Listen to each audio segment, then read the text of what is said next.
മുക്കിനാണ് ബുട്ടീക്സ് ഉള്ളത്. Highly competitive ആയിട്ടുള്ളൊരു ഫീൽഡാണ് ഇപ്പം ഫാഷൻ ഡിസൈനിങ്. അതുകൊണ്ട് തന്നെയാണ് ഇപ്പോൾ ഈ മുട്ടിന് ബുട്ടീക്സ് എന്ന് പറയുന്നത്. അവർ ബേസിക്സിനെ അവോയ്ഡ് ചെയ്യുകയാണ്. കോൺസെപ്ഷൻസ് ഒരുപാടുണ്ട്. ഇതിൻ്റെ ഒരു ഗ്ലാമറസ് സൈഡ് മാത്രമേ ആളുകൾ കാണുന്നുള്ളൂ. ഫോർട്ട് അവരെടുത്തിട്ടുണ്ട്, അതിനെപ്പറ്റി ആരും കാണുന്നില്ല.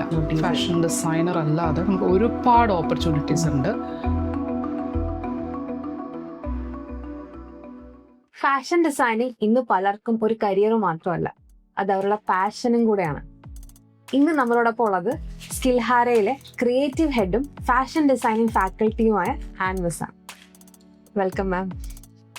മാം, ഇന്ന് ഞാൻ ഈ സിറ്റിയിലോട്ട് നമ്മൾ ഇറങ്ങുകയാണെങ്കിൽ മുക്കിനാണ് ബുട്ടീക്സ് ഉള്ളത്. അതും പല ഡിഫറെൻറ്റ് ടൈപ്സ് ഓഫ് ബുട്ടീക്കാണ്.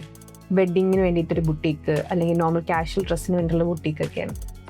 സോ ഒരു ഫാഷൻ ഡിസൈനർ ആകാൻ വേണ്ടിയിട്ട് എന്തൊക്കെയാണ് ഒരു ഇമ്പോർട്ടൻറ്റ് സ്കിൽസ് നമുക്ക് വേണ്ടത്?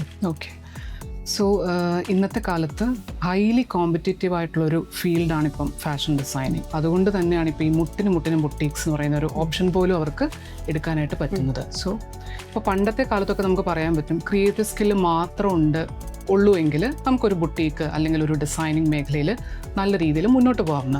പക്ഷേ ഇന്നത്തെ കാലത്ത് നമ്മൾ പറയുകയാണെങ്കിൽ ഒരു combination of creative and technical skill ഉണ്ടെങ്കിൽ മാത്രമേ ഉള്ളൂ നമുക്ക് ഈ ഒരു ഫീൽഡിൽ പിടിച്ചു നിൽക്കാനായിട്ട് പറ്റുള്ളൂ.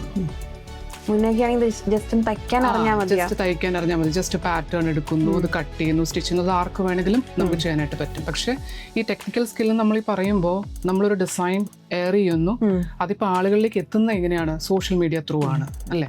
അപ്പോൾ ആ സോഷ്യൽ മീഡിയയുടെ ഒരു ബേസ് കൂടി അറിഞ്ഞാൽ മാത്രമേ ഉള്ളൂ നമുക്ക് ഈ ഒരു ഫീൽഡിൽ ഇനി മുന്നോട്ട് പിടിച്ചു നിൽക്കാനായിട്ട് പറ്റുള്ളൂ. അപ്പോൾ ഒരു യങ് ഫാഷൻ ഡിസൈനർ ആണെന്ന് വിചാരിച്ചോ, ഇപ്പോൾ ഫാഷൻ ഡിസൈൻ ജസ്റ്റ് സ്റ്റാർട്ട് ചെയ്തിട്ടുള്ളൂ. അപ്പോൾ അവർ ഉണ്ടാക്കുന്ന മിസ്റ്റേക്സ് എന്തൊക്കെയായിരിക്കും? കോമൺ ആയിട്ട് വരുന്ന മിസ്റ്റേക്സ്. ഇപ്പം അതിൽ ഫസ്റ്റ് പോയിന്റ് പറയുകയാണെങ്കിൽ അവരുടെ ഒരു കോമൺ മിസ്റ്റേക്ക് എന്ന് പറയുന്നത് അവർ ബേസിക്സിനെ അവോയ്ഡ് ചെയ്യുകയാണ്. അതായത് ഇപ്പം നമുക്ക് വരുന്നൊരു ടോപ്പിക്കാണ് ഇലുസ്ട്രേഷൻ എന്ന് പറയും. അപ്പോൾ ആ ഇലുസ്ട്രേഷനിൽ നമ്മൾ ആദ്യം കൊടുക്കുന്നതെന്ന് വെച്ചാൽ അവർ ജസ്റ്റ് ലൈൻ പ്രാക്ടീസ് ആണ്. അപ്പോൾ ഇത് നമ്മൾ കൊടുത്തു കഴിയുമ്പോൾ അവർ നമ്മളോട് ചോദിക്കുന്നൊരു ചോദ്യമുണ്ട്, ഇതെന്തിനാ മിസ്സ് നമ്മളിങ്ങനെ ഈ ബേസിക്സ് കൊണ്ടിരിക്കുന്നത്? ഞാനിപ്പം ഒരു വർഷത്തെ കോഴ്സാണ് ഇവിടെ എടുക്കുന്നതെങ്കിൽ എനിക്ക് ആ ഒരു വർഷം കൊണ്ട് എല്ലാം പഠിക്കണം. ഈ എല്ലാം പഠിക്കുന്നതിന് മുൻപ് ബേസിക്സ് എന്ന് പറയുന്നൊരു പോയിന്റ് അവരവിടെ സ്റ്റാർട്ട് ചെയ്യണം.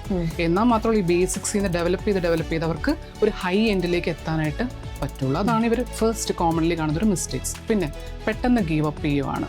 അതായത് ഇപ്പം അവർ സ്റ്റാർട്ട് ചെയ്യുന്ന പേഷ്യൻസ് തീരെയില്ല, കോൺഫിഡൻസ് ഇല്ലായ്മ, അതെല്ലാം ഇവർക്ക് വരുന്ന ഒരു നെഗറ്റീവ് സൈഡ് തന്നെയാണ്. പക്ഷെ ഇവർ കുറച്ചൊന്ന് പേഷ്യൻസോട് കൂടി ചെയ്യുന്ന കാര്യങ്ങൾ കുറച്ചുകൂടി ഒന്ന് പ്രോപ്പറായി റെഗുലറായിട്ട് എക്സസൈസസ് ചെയ്ത് കുറച്ചുകൂടി ഒന്ന് എക്സ്പെരിമെൻ്റലൊക്കെ ആയിക്കഴിഞ്ഞാൽ അവർക്ക് കുറച്ചുകൂടി ബെറ്റർ ആക്കാനായിട്ട് പറ്റും.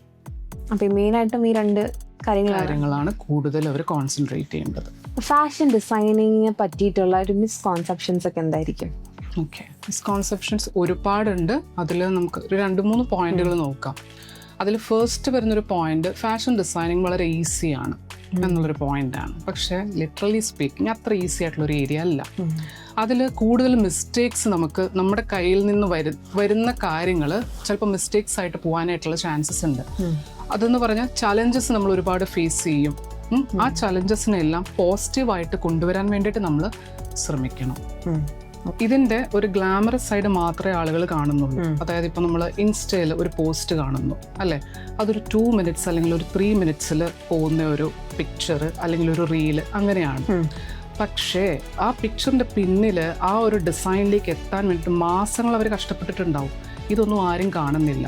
നമ്മൾ ആ ഒരു പിക്ചർ കാണുന്നു, അതിനെ ക്രിറ്റിസൈസ് ചെയ്യാണ്, അത് നല്ലതാണ് അല്ലെങ്കിൽ മോശമാണ് എന്ന് അല്ലേ. പക്ഷെ ക്രിറ്റിസിസം എളുപ്പമാണ്, പക്ഷെ അതിൻ്റെ ബാക്കിൽ വരുന്നൊരു എഫേർട്ട് അവരെടുത്തിട്ടുണ്ട്, അതിനെപ്പറ്റി ആരും കാണുന്നില്ല. അതാണ് ഇതിൽ വരുന്ന ഒരു പോയിന്റ്. ഇപ്പോൾ ഫാഷൻ ഡിസൈനിങ് പഠിക്കുന്ന ഒരു കുട്ടിക്ക് മാം കൊടുക്കുന്നൊരു അഡ്വൈസ് എന്തായിരിക്കും? ബി പേഷ്യൻറ്റ്, കണ്ടിന്യൂസ് ആയിട്ട് പ്രാക്ടീസ് ചെയ്യുക, എക്സ്പെരിമെൻറ്റ്സ് കൂടുതൽ ചെയ്ത് നോക്കണം, മിസ്റ്റേക്സ് വരുന്നതിനെ പോസിറ്റീവാക്കി കൊണ്ടുപോകാനായിട്ട് നോക്കണം. ക്രിയേറ്റിവിറ്റി മെയിൻ കാര്യമാണല്ലേ? യെസ്, ക്രിയേറ്റീവ് സൈഡ് നല്ല രീതിയിൽ തന്നെ നമ്മൾ കൊണ്ടുപോകണം. ഇപ്പം നമ്മൾ ഈ ക്രിയേറ്റീവ് സൈഡ് എന്ന് പറയുമ്പോൾ ഡിസൈനേഴ്സ് കോമൺലി ചെയ്യുന്നത് അവരൊരു ഐഡിയ വിഷ്വലൈസ് ചെയ്യാണ്. ആ ഐഡിയനെ അവർ ഡിസൈൻ എന്ന് പറയുന്ന ഒരു കോൺസെപ്റ്റിലേക്ക് കൊണ്ടുപോകുന്നു. അതിന് ആ കുട്ടിക്ക് ക്രിയേറ്റീവ് ആയിട്ടുള്ളൊരു ടാലൻറ്റ് നിർബന്ധമായിട്ടും വേണം. ഇപ്പോൾ നമ്മൾ ഫാഷൻ ഇൻഡസ്ട്രിയിൽ ഫാഷൻ ഡിസൈനിങ് പഠിച്ച ഒരാൾക്ക് ഫാഷൻ ഡിസൈനർ അല്ലാണ്ട് വേറെ ഏതൊക്കെ കരിയർ ഓപ്പർച്യൂണിറ്റീസ് ആണുള്ളത് നോട്ട് ചെയ്ത്? ഫാഷൻ ഡിസൈനർ അല്ലാതെ നമുക്ക് ഒരുപാട് ഓപ്പർച്യൂണിറ്റീസ് ഉണ്ട്. ഇപ്പം ഇൻഡസ്ട്രിയൽ ലെവലിലൊക്കെ തിങ്ക് ചെയ്യുവാണെങ്കിൽ വിഷ്വൽ മെർച്ചൻഡൈസർ അല്ലെങ്കിൽ റീറ്റെയിൽ മെർച്ചൻഡൈസർ, ഗാർമെൻറ്റ് മെർച്ചൻഡൈസേഴ്സ്, സപ്ലയേഴ്സ്, അതുപോലെ തന്നെ പാറ്റേൺ കട്ടിംഗ് മാസ്റ്റേഴ്സ്, സ്റ്റൈലിസ്റ്റ്, അങ്ങനെ ഒരുപാട് മേഖലകൾ ഇതിലുണ്ട്. ഫാഷൻ ഡിസൈനിങ് പഠിച്ചാൽ തന്നെ ഇതൊക്കെ ചെയ്യാൻ പറ്റും. നമ്മളിപ്പം ഫാഷൻ ഡിസൈനിനെ കുറിച്ച് ഒരുപാടൊന്നും കവർ ചെയ്തില്ലെങ്കിലും കുറച്ചൊക്കെ നമ്മളിവിടെ സംസാരിച്ചെന്നാണ് എനിക്ക് വിശ്വാസമുള്ളത്. So thank you so much ma'am for spending time with us.